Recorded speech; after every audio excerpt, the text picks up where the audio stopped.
На трибунах аллеют знамена, облака в поднебесье плывут. На зеленом ковре стадиона разноцветные майки цветут. Hello and welcome back to the Russian Football News Podcast. We're recording at a slightly different time to usual this week, as we had to delay our recording in order to discuss all the midweek European action. Firstly, Spartak Moscow lost against Benfica 2-0 in Lisbon, and thus the entire tie 4-0 in aggregate. They now drop out of the Champions League and fall straight into the Europa League group stages. Meanwhile, Rubin and Sochi both lost their Conference League qualification games against Rakow and Partizan respectively, and thus will not partake any further in any European competition this season. We'll cover all of that and also catch up on the latest RPL action, focusing more upon this week some teams that we did miss in the previous ones, including taking a look at some of the big changes in the summer, both Loko and CSKA. To discuss that, as usual, I'm joined by David Sanson. I'll change my introduction to good morning, James. And Richard Pike.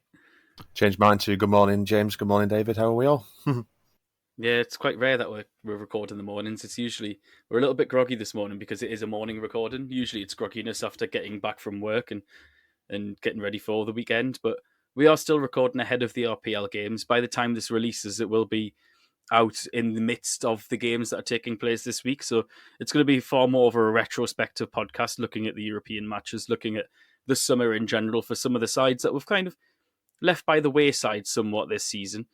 And that is, of course, I mentioned CSKA and Loko earlier, but of course as well, Khimki, Krasnodar and Akhmat Grozny. But if we're going to jump straight in this time to the European matches midweek, and we'll start with the side that played last, and that was Sochi, who lost in Belgrade to Partizan. And Richard, you kept an eye on the game.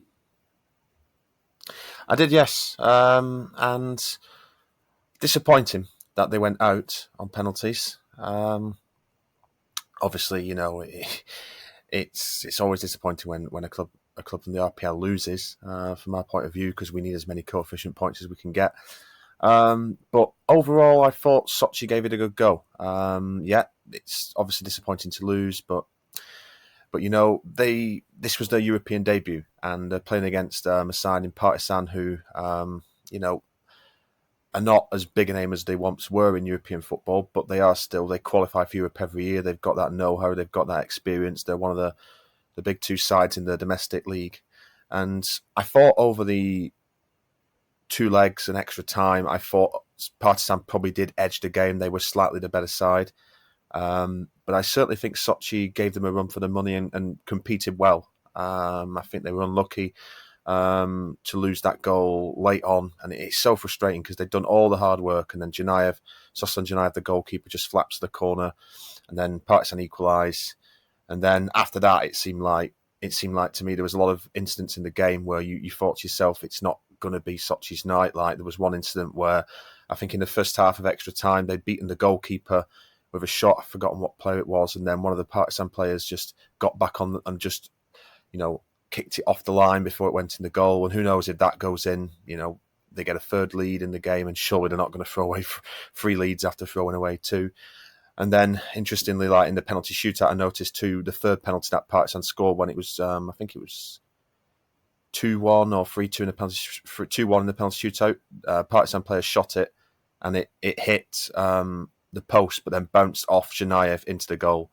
I mean, when that happens, you kind of knew Sochi's night it's not going to be their night. But then again, I guess that was kind of, you know, a bit of good luck for Partizan, which cancelled out the bit of good luck Sochi received in the first leg when they got a penalty which wasn't a penalty. The foul took place outside of the box, so I guess that evened itself out a little bit. So yeah, disappointing for Sochi, but there were some good bits in the game. Like, you know, they showed they competed well with an experienced side, and you know, I liked some of the passing between the lines and getting the ball at the field quickly. That's something we haven't seen from some Russian sides in Europe in the past. You know, most notably Rostov and Dinamo last year when they were disappointed. So disappointing, yes, but a decent effort by Sochi considering they were unseeded and considering they were playing against an opponent with quite a lot of pedigree. So yeah, I'd like to see them have another go at the Conference League if they possibly could within the next couple of seasons. But yeah, still disappointing, but overall disappointing, but a little bit of not the, you know, some pride to take out of it, I think, you know, even if the result was disappointing. Yeah, certainly disappointing. I think it was the manner of the defeat as well. Obviously, losing in penalties is a lottery and it's never easy either. But I feel a little bit sorry for Sochi because like, to get so early in the Conference League and to get a tie like Partizan Belgrade, and Sochi are probably, maybe unfair to say, but in terms of talent, a better side than Partizan. Very similarly matched, but I think they would, in terms of pure talent alone, I think Sochi have got more. But Partizan have just got an absolute huge amount of European experience.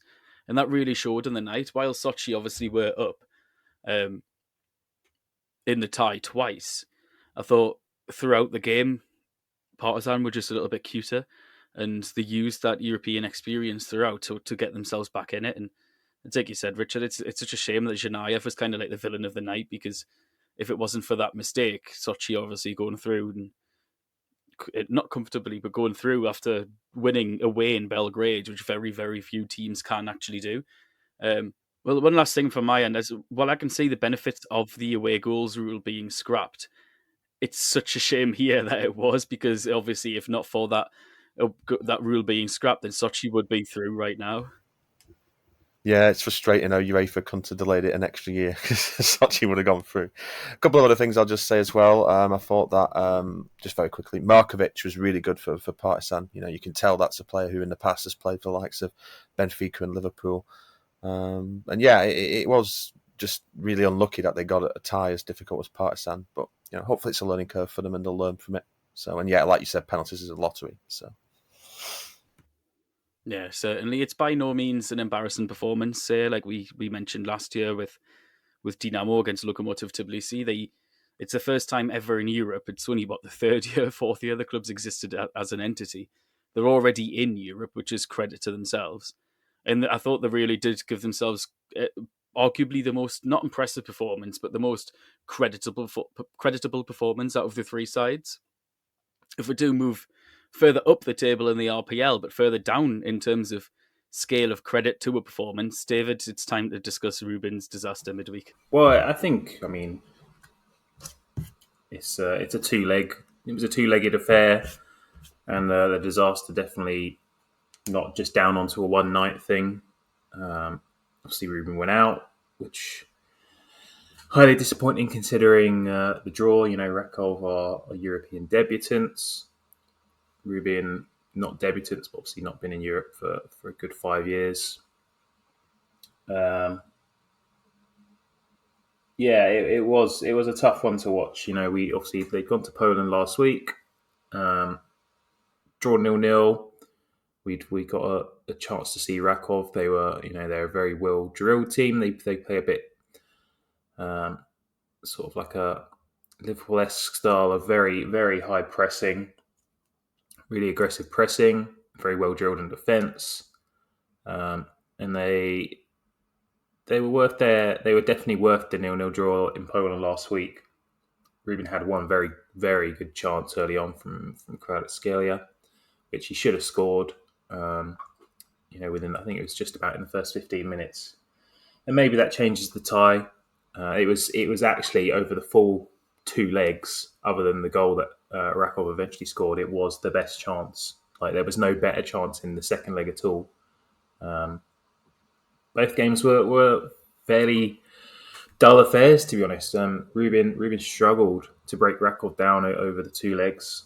In both legs, Rubin were hit with injuries. The first game, they were without Samoshnikov. Then their second choice left back Zuev went off injured after half an hour. Shatov then went off injured and Hwang was missing, so they had to play Kostyukov in midfield. Second leg then, they come around. Despot got injured on the weekend, so they were playing Kostyukov up front instead. Samoshnikov and Hwang are back, but then Ignatiev had to play at right back, and then Zotov played at right back and come off injured at half time, so then we had third choice right back on. So it was a tough couple of weeks for Rubin in terms of injuries, and the lack of squad depth afforded to them, particularly by the encroachments of the limit was visible to see. Rubin have been struggling this summer with their foreigners and what to do with them. Mitsuki Saito has not been registered for the league until this weekend, when Despot was withdrawn because of injury, and they said, well, we can now register Saito. But he's been able to play in Europe, and he actually made his debut for Rubin on in extra time, because obviously this tie this week went to extra time. The fact that Czestochowa played up front and played in centre mid, he's essentially third choice for both of those positions, and he's had to play in both legs. That's not something that Rubin were not hoping to do. Refereeing on the second leg was very poor. Rakow should have had a penalty in the first half of extra time. Admittedly, I will admit this. Before he then made some very poor decisions against Rubin. Samoshnikov was given 2 yellow cards, the first of which was definitely not a yellow card, and the second of which was very harsh. Samoshnikov, after he got the first yellow, should have known better, and he went into this quite hard tackle, in which he won the ball, but he gave the ref the opportunity to give him a second yellow very quickly. And Rubin had just made a triple sub as well, their last triple sub of the game, which gave them no room to change their shape. And very shortly afterwards, Rakow scored the goal, the winning goal from the side which Samoshnikov had vacated. Leon Masayev had to drop in at left back, which apparently he'd done a couple of times in his youth, but obviously not effectively enough. So the ref was then kind again to Rubin, gave us a chance. He gave us a 120th minute penalty, which was a soft penalty to say the least, and Haksabanovic stepped up and had it saved. Unfortunately, it wasn't a particularly great penalty. It was a comfortable height for the goalie, and he was very upset afterwards with himself, as you might expect. We can blame the ref a bit. We can blame the foreign limit, in terms of then allowing the injuries to have a big effect on the squad. But ultimately, there was still a chance there, even just to take it to penalties, which we squandered. And it is a disappointing result over 2 legs. It was one that certainly on paper you'd have fancied us to win. Once Rakow showed their hand in the first leg, and you realised actually this is a good, well-drilled and well-coached team. They sold a couple of players over this summer. I think Richard mentioned it last week. A couple of players for €5 million apiece, much like Rubin have sold a couple of expensive players. So they're a good team, and they were the better team over the 2 legs, and that's the end of Rubin's adventure in Europe. Unfortunately, it was so hopeful after finishing 4th, and the mad thing is finishing 4th in the Premier League only got us to that level. Even if they'd beaten Rakow, there's still another qualification round to get through to enable European football, and that would have been against Ghent, who'd beaten the Latvian side on aggregate. So who's to know whether Rubin would have even have gotten past Ghent and made it through to the group stages had they beaten Rakow. But Europe's over. Disappointing considering the domestic form. We've only lost I think 3 times in the league in 2021. So we just have to now focus on the league and hope we can do well for the rest of the season. We are now despotless, I think, for at least the next 2 to 3 weeks, which will be a struggle, but we'll have to battle on. So, of course, in lieu of Despot, would that be Kostyakov starting ahead of Ivan Ignatiev? Well, Ignatiev come on against Akhmat, and I actually thought was very good, considering, relatively very good, considering how poor he had been since signing.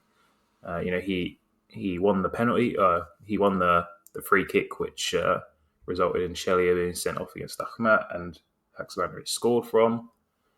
And he was instrumental in a chance which the Akhmat goalie tipped onto a bar as well. Slutsky said he'd started Kostyakov against Rakow because he was aware that there would be a lot of aerial challenges, and Kostyakov is stronger in that respect than Ignatiev. Mm-hmm. I think Ignatiev has a role to play. Our game this weekend is against Krylia Sovetov. In theory, we should be in dominant possession of that one. So it might be one for Ignatiev to go in and play. It'd be interesting to see. I think he deserves a chance again. And considering he's out for 3 weeks, I'm sure he will get at least one chance over the time that Despot is absent to try and prove himself again. Yeah, and Rubin will need to bounce back. Obviously, Despot is that big miss, but there's still enough quality throughout the side to defeat a Krylia team who have lost 3 in a row now and were really poor against Arsenal Tula as well. I mean, Krylia had a lot of possession against Arsenal Tula, but they just didn't seem to do very much with it. A lot of it was just kind of meaningless passing out from the back, and they really didn't know how to break down what is ostensibly a very poor Arsenal defence. So if you want any team to bounce back against, it's actually probably Krylia or Arsenal, yeah. Yeah, so it's a perfect team to play after a disappointing performance in both legs. I mean, I should say that, on the night, particularly second leg, Khimki was excellent. In the second leg, I haven't checked the numbers. He must have had at least 15, 16 dribbles with, I would guess, at least 75% success. He was very, very good. Okay. According to, I just pulled it up on Instat. According to this, he attempted 35 dribbles, which is the most I've ever seen for him. That's outrageous. And with a 63% completion rate. Granted, that did go into extra time, so it's going to be a bit higher than it might be.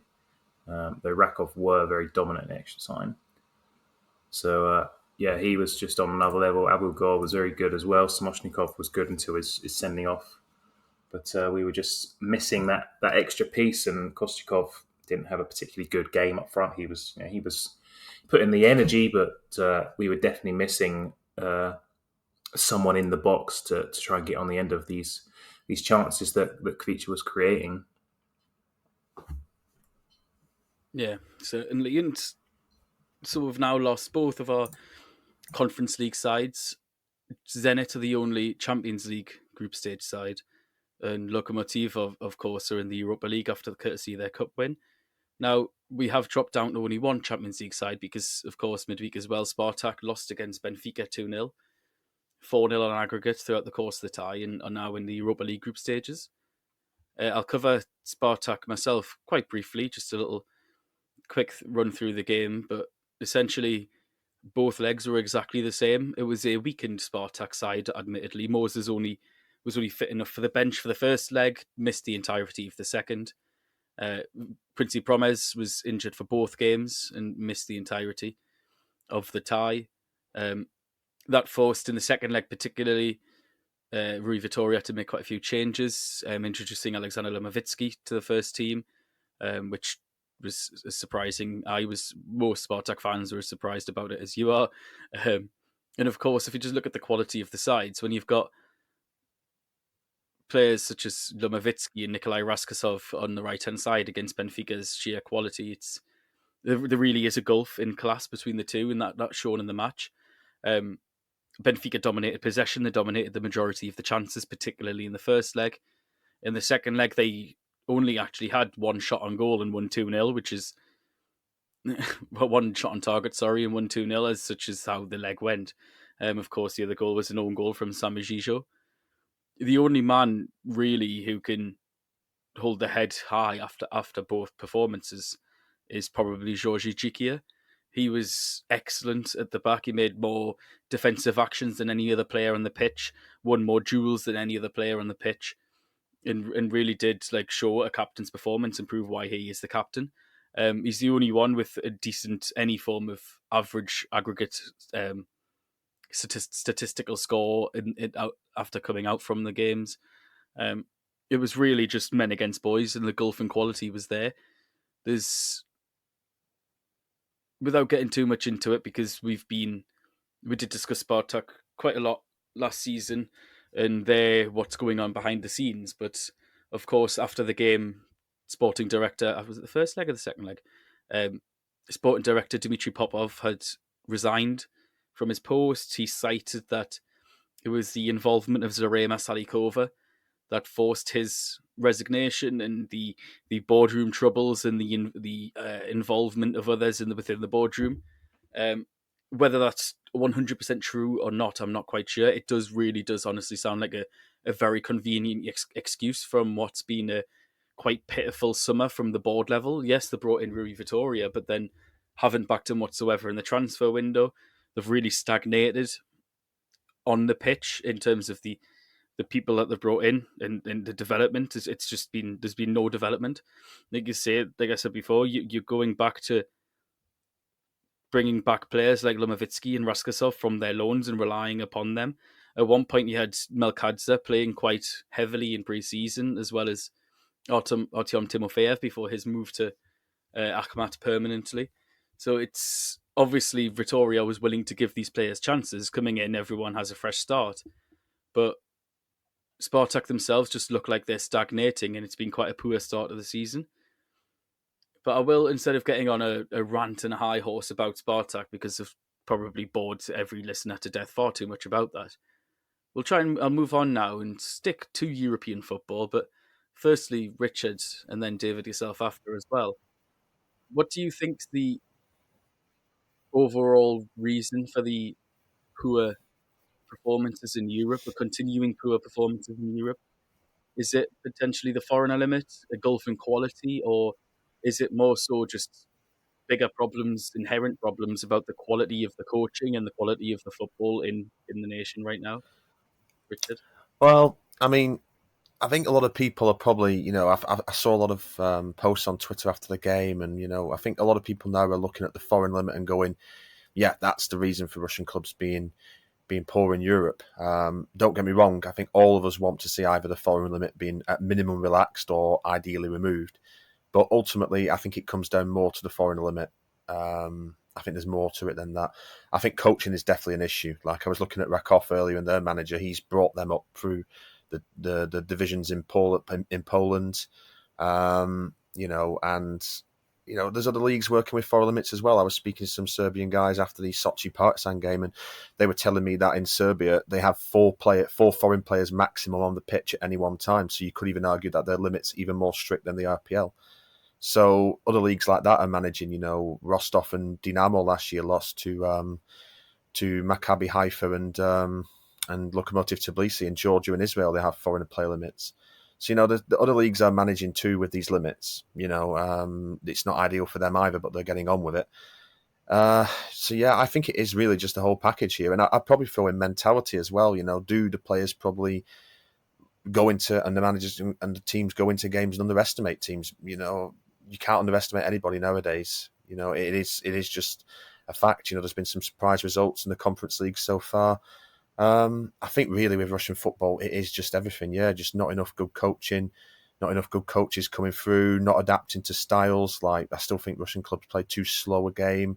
Not enough verticality. Transition between the lines is poor. And then, the foreign limit, it kind of just really is the complete package, I think, with me. It's just really, really depressing, considering as well we banked on the Conference League being, a chance for Russian clubs to get some points.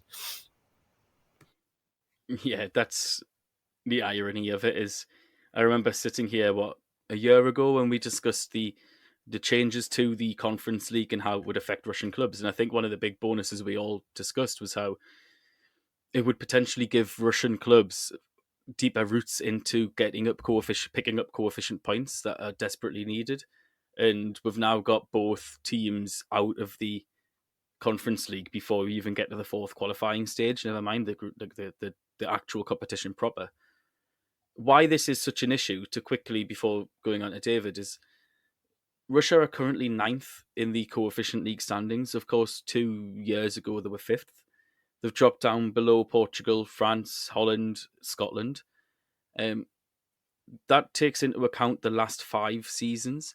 If you bring into account just the last 3 seasons, Russia would already stand 13th. Bringing into account the last 5 seasons, next year Russia will be dropping down to 15th. And that's a serious issue and massive effect on the amount of European positions and the coefficient of the league in general. It doesn't actually change again until 2024. So it's basically this season and the last 2. sort of thing. But that's even worse for Russia because those good seasons when you had, say, CSKA, I know they went out in the group stages, but beating Real Madrid, you had Zenit getting through to the last 16 of the Champions League. Well, now we're, two wins in one win in a competition proper in the entirety of last season. Both teams out of the Conference League before we even get to the proper this season. It's only going to get worse, and this effect on the coefficients will snowball. And yeah, you might think, the coefficients isn't that big, it's just numbers in a league.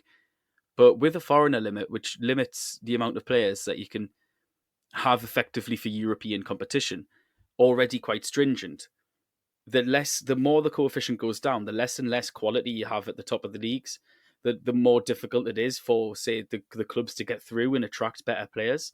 The further down you go, when you're snowballing like this, the harder it is to really turn that around. Turkey have plummeted down to what currently could be 20th next season. And that's an overall problem as well with the foreigner limit that they are going to introduce, with the vastly overaging squads in general. It's very similar to Russia's, and I can see Russia continuing the same trajectory unless something is done from the absolute top level. The foreigner limit takes effect, lack of coaching takes effect. Everything, like what you said, Richard, I think it's absolutely spot on. It isn't just one thing. It's an accumulation of a series of problems that's gone on for about it's not even a very long time now, and it doesn't seem like it's going to abate. David, do you have anything to add, or do you agree or disagree with anything at all? Yeah, I agree. I think it's definitely not one sole issue.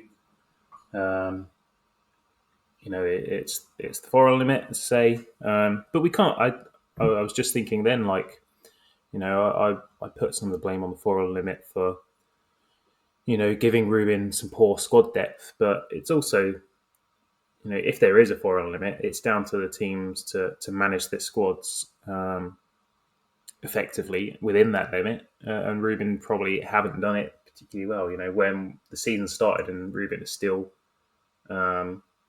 sat with 9 foreigners, it's not good. They sold one of their foreign centre backs, one of their starting centre backs, at a point where they didn't have a foreign spot left to replace him.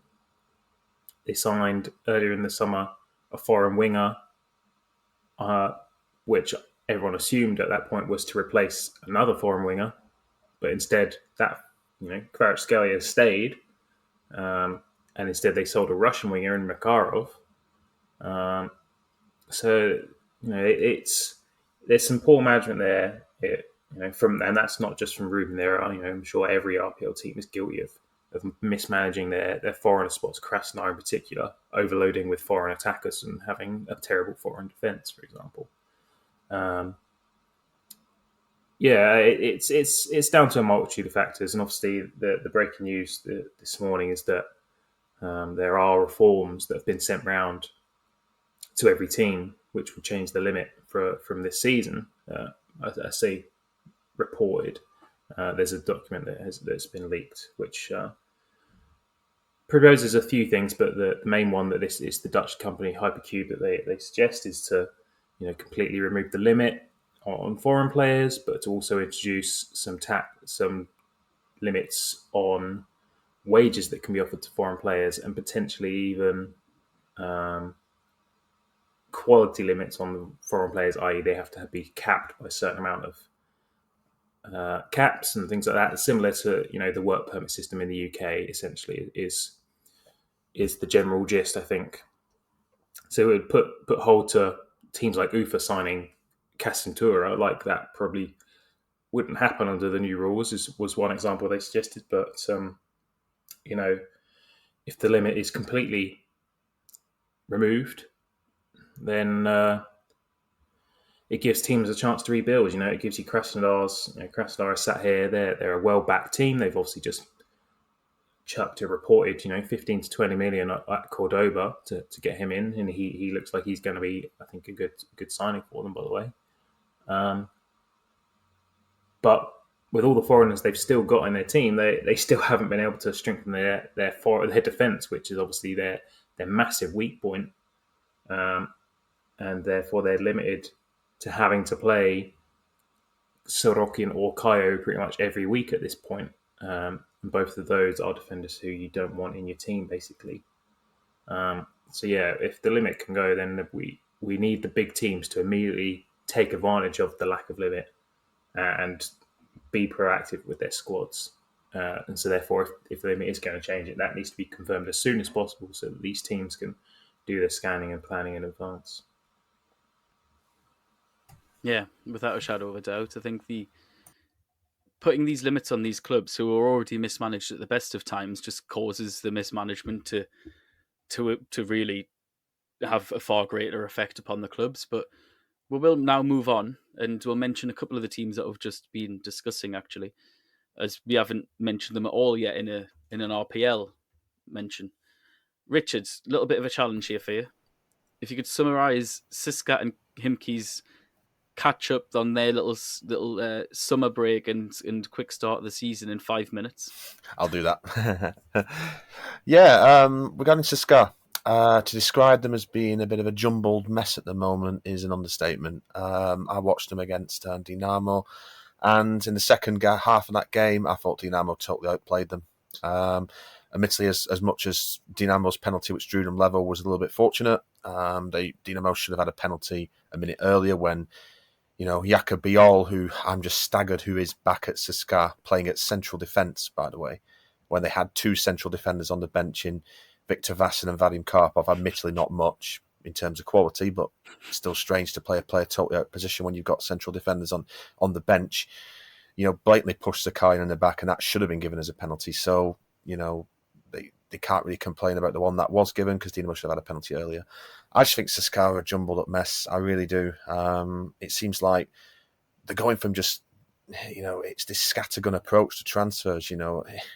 Players like Bistrovic and Biol have returned. It seems like they don't really know what to do with them.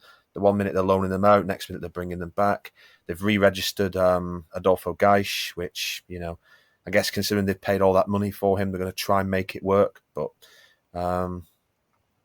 I wasn't that impressed with him even when he played, although admittedly he didn't play to his system, to his strengths.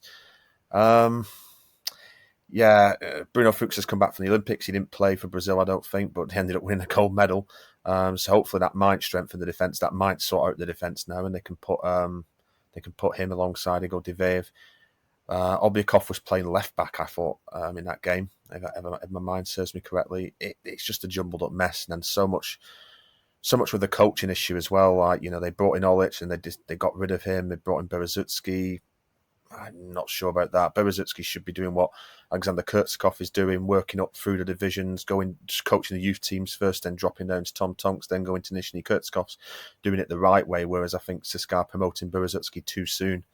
And I think it's risky. I've got to say CSKA are in transition at the moment, and I think a lot of their fans have just got to accept it. I think maybe expectations are a little bit too high there. Talk of qualifying back for Europe again, finishing the top 5. I don't think they're going to finish in the top 5. I think they're struggling at the moment, and it's really sad for Igor Akinfeev, having been such a loyal servant for them, that the final few years of his career when he winds down now is going to be spent trolling around in mid-table in transition. I'm not hugely optimistic about CSKA based on what I've seen. Ejuke had a good game though, and hopefully now he's the one who they're going to build around, because we just still don't know what's going to happen with Vlasic. But Ejuke, I thought, had a good game, so he was one bright positive for them. And as for Khimki, I think with Khimki, what fascinates me most about them is their transfers. They brought in some interesting players like Kemal Ademi. He was scoring a lot of goals in the Swiss League for Basel a few years ago. They've prepared themselves quite well as well. They've brought in Vitaly Sichev from Tambov, who you would have thought would have been a replacement for Ilya Landtratov, but they haven't managed to sell Landtratov yet, which I find surprising. Nobody's coming for him. Very, very surprising indeed. They've managed to get Kirill Bozhinov back on loan from Rostov. Tied up deals for Brian Idowu. So yeah, I think Khimki have had a very good window, and they've got a good manager as well in Chirivchenko. And they've had a decent start so far as well. 4 points in the first 3 games. Yeah, they'll be fine again. Looks like they've prepared their squad well, managed it well, and I think they're in a good state. But I don't think they'll qualify for Europe or anything, but they'll probably be somewhere between 8th and 11th, which in the table, which I think is more than adequate and good. Another good season for them. So yeah, they're looking good so far. Yeah, certainly. I think we've said it before, but I think CSKA hiring Ivica Rolec only to then sign Beresutski number 2 is just one of the worst managerial changes I've seen since hiring Olic in the first it's place. dreadful. I really don't know what CSKA are trying to do there, unless it's just appease the fans by getting legend after legend in to run the club. David, how's Loko and Krasnodar's summers been? I believe it's been a little bit of a what we thought originally was exciting, but also hectic summer for Lokomotiv Moscow. Yeah, well, look, I've started the season fairly well. They've had a quite quiet summer in terms of transfers in. The biggest being the Croatian defender Tin Yedvai, coming in from Leverkusen. They picked up Nenakov from Akhmat, which I thought was a smart signing to come in and play at fullback, but he's yet to play. Now, the interesting thing with that is that obviously Nenakov can play on both fullbacks spots, both right and left back. But then they've also gone and picked up Nea Tiknesian from CSKA, who obviously is a left back and potentially sometimes an attacker as well, left attacker. 5 million for him, which is a big fee. I don't know whether he's worth that amount of money, particularly when you've just picked up Nenakov, who can play both sides. But they did it, He's an under-21 international. Maybe they think he's going to go and play for the national team soon. There's certainly rumours that Karpin was eyeing him up. But yeah, certainly the outgoings, or the rumoured outgoings, and the work with Ralf Ragnick and Thomas Zorn, with rumours surrounding, allegedly offering out half of the big players in the team: Kukoviak, Miranchuk, Barinov, and then Kukoviak going to Krasnodar because of those rumours, because he'd heard these rumours that he was being offered out. He's like, well, fine, I will go then. And then only for the rumours a couple of days later to potentially be confirmed as not true. Kukoviak, he's older. Obviously, Ilya, I was listening to Ilya yesterday saying that, he was in the last year of his contract at Loko. He was on big wages. At least they've got a bit of money for him. So for them, from Loko's perspective, if they can go out and replace him, obviously Zorn and Co are still apparently working on transfers, and they need a couple of big transfers still in this squad. Then that's good. But Krasnodar have picked up a good replacement for Christopher Olsen, who they sold to Anderlecht. Krikovic is definitely an upgrade and can definitely still do the business for Krasnodar in midfield. So a good deal there for them, and maybe for Loko, depending on how Loko look at it. But yeah, I think the wild few days we had where it's seemingly half of Loko's best players were going to leave might have disappeared ever so slightly. But they're certainly still lacking some players. They've got 1, 2, 3, 4, 5, only 6 foreigners. So they've got 2 foreigner spots, and one of those foreigners is still Zeluish, who, by the way, is terrible. Without checking, I just feel like he didn't even play last season. I can't remember him scoring, that's for definite. If they've got the money, it'd be interesting to see who they can go out and bring in, because 2 foreigner spots there, and they've got gaps to fill in that squad. Though I still think the squad is good enough, especially under Nikolic, to do well again. I think I've got confidence that actually they will do well in Europe, based on how they did in the Champions League last year. I think they'll be that team who are going to be able to go out and grind out results. It was a couple of youngsters as well. Obviously, Mukhin went to CSKA on a free, quite controversially. And Nikita Yosifov went over to Villarreal. I think there's still stuff to come from Loko.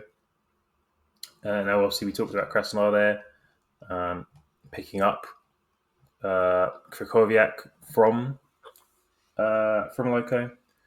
And I also mentioned earlier that obviously they went and spent 15 to 20 million on John Cordoba, which is their two big deals. They brought in Ilyin earlier in the summer to fill in that Russian striker spot, sort of replacing Ari potentially as a Russian forward. And Uros Spajic is back, which is a step forward in their defence. And actually, I think he did play against Zenit, but he was paired alongside first half Sorokin, I believe, and then second half Kayo. So they definitely need to go out and get a better centre back partner, because Spajic the season before he went out on loan, was their best defender, and I think he probably still is on paper their best defender. The foreigner spots are still pretty full.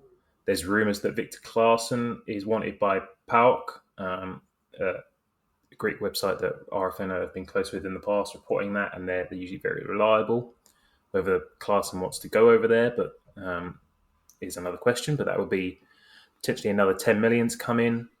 And with the attackers they've already got, granted Randerson is out until the new year, but you could potentially see them taking that foreign spot that Claesson vacates and maybe bringing in a defender.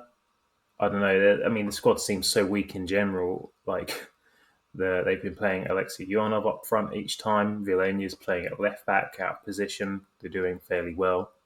There are definitely gaps in that squad which need filling.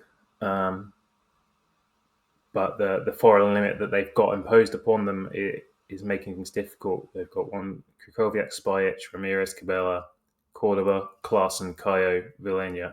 They've got their 8 full already, and Vanderson's in the squad unregistered because of his injury. So come January, they will need to do something if they want to keep playing with Vanderson, and they'll presumably have to get rid of someone. If they do sell Claesson now, then obviously they've got some wiggle room. But the squad's not really particularly competitive, but they've not looked too bad out on the pitch so far, I don't think. They got past Ural in the first game. They were dominant. Ural obviously been very poor, and they sacked their manager last week. They were good against Ural. They were definitely also the dominant team against Khimki. Lost 1-0 and had buckets of chances and just could not convert any. Cordoba didn't get a start in that game. But he has scored in his 2 other fixtures. He then played against Zenit, where Krasnodar were not good, but also somehow good. That game they only lost 3-2, but really the free kick that they had disallowed, which I'm sure we've all seen, very unfairly. I think we all can agree that goal was disallowed. That game was a yard. If that defender stood a yard to his left, then they don't disallow that goal from ending 3-3. And that's a huge improvement considering Krasnodar's recent results against Zenit in recent years. So they definitely are good. Zenit have looked definitely poor defensively. Cordoba definitely seems to have taken to water quite well in the RPL. And I think will be a handful this season. Both Alexander Chernikov and Eduard Spurtian have started all 3 fixtures so far for Krasnodar. So that's the next 2 kids out of the Krasnodar pipeline. Obviously, both have been involved with the first team in previous seasons, but now they seemingly are fully part of the first team fold under Goncharenko, who, we know that Goncharenko's got a penchant for bringing through younger players, but they're the only 2. The bench has not had any other young players involved other than Shapi, and, at 22, you don't even count him as young anymore, really. But there's none of the other boys from Krasnodar's academy who are sort of having a weak couple of years, I must say. They've been struggling in the FNL. So yeah, it's an interesting start to the season for them, and I'm thinking they'll do better than last season. But there's still definitely big gaping holes in that team. That's for sure. Yeah, without a shadow of a doubt, I think they're like the team I'll get on to next. They're really trying to balance that foreign element and have done so quite unsuccessfully in the past. To be honest, I'm not quite sure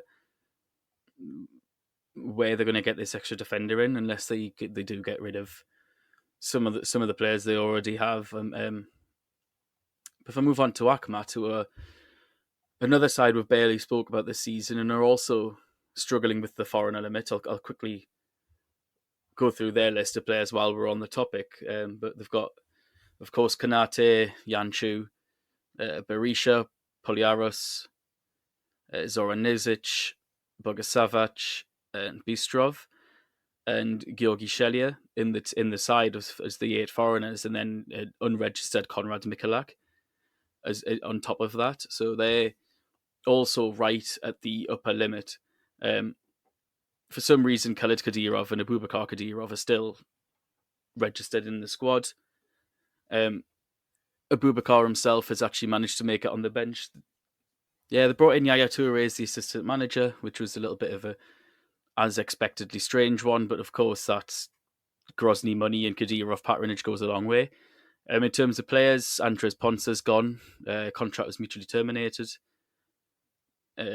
Ismail, Georgi Melkadja, Wilka Angel, Vladimir Ilyin, as David mentioned earlier, Nenakov, Odis Roshi, and Magomed Mitrashev have all moved on. They've been replaced by some interesting players.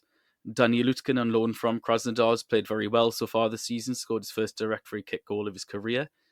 Mohamed Kanate, the target man from Khimki, playing quite well, already off the mark. Artyom Timofeyev, of course, made his loan deal permanent transfer. And Lisov, on loan from Lokomotiv, of course, he was at Krylia Sovietov under Talalayev, and Talalayev is a big fan of him. So much so, in fact, that Andrei Semyonov's actually been forced to the sideline somewhat. He's now Akhmat's 4th choice central defender. Talalayev favours a 4-2-3-1 with Zoran Nizic and the captain, and Lisov starting in centre-back. But against Rubin, obviously to try and shore things up, they went to a back 3. And instead of calling upon Semyonov, it was Alexander Putsko who got the call to start. Talalayev, I know, likes his teams to play quite a possession-heavy football. He likes them to be able to progress from the back. And Semyonov isn't quite as good at that as Lisov and Putska. I mean, none of them are particularly that proficient, in my opinion, at doing so. But it's potentially one reason why such an influential figure for so long is kind of pushed to the sidelines there. Akhmat have actually been quite good so far. They've obviously only won 1 of the 3 games and lost the other 2. But they've actually been playing some decent football. The constant upheaval off the pitch is a little bit of an issue as always. Obviously, behind the scenes, it's an absolute madhouse. They tend to have a lot of players coming in and going out, quite a lot of changeover and turnover year in, year out. But I think Talalayev is essentially a good boss, and they've got a good core of players there. Artyom Timofeyev, Utkin, and Vladislav Kalapuzov, I think he's on loan from Dinamo, have all had good starts to the season and represent a nice young Russian core. And I think that's one thing Talalayev is trying to do is decrease the average age of the squad, because for a long time they've relied on far too many players on the wrong end of 30. He's trying to get a little bit more of a balance. Utkin, who I mentioned earlier, has came in and is playing well. He scored a wonderful free kick against Rubin. It was actually Akhmat's first direct free kick goal since May 2018, when Rodolfo, who was the long-term captain, scored against Anji. In that Rubin game, there was like a crazy 5 minutes near the end.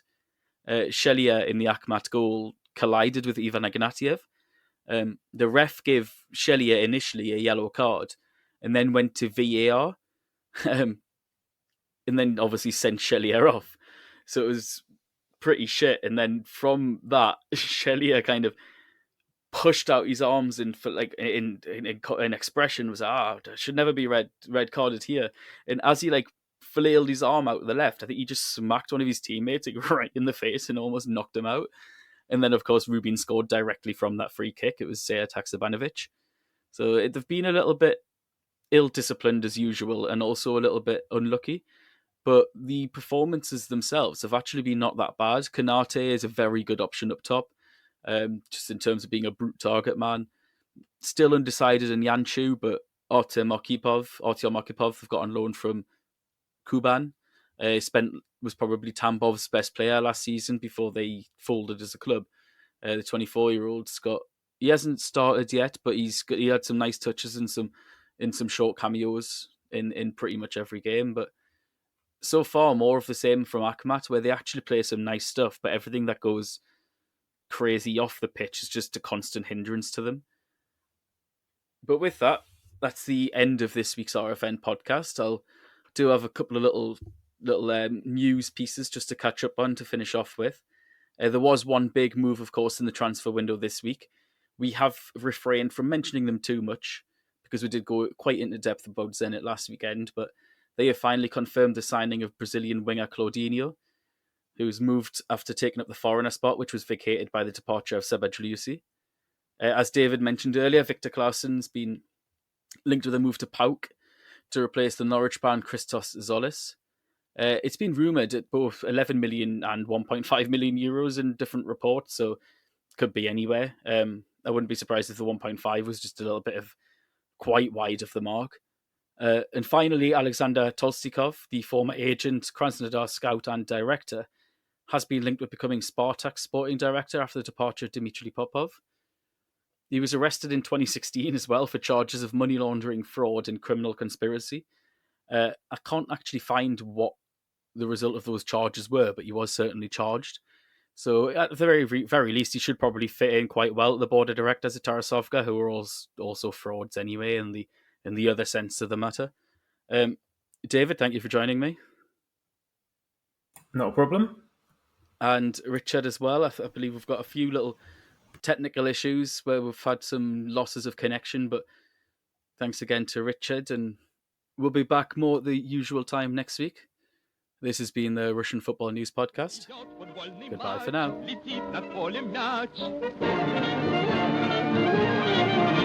Идет футбольный матч, летит над полем мяч. Веди его, беги, точнее его ударь. Но мяч берет с ноги решительный вратарь. Не напрасно футбольное поле самых ловких и смелых влечет. Здесь нужны тренировка и воля, быстрота, увлечение, расчет.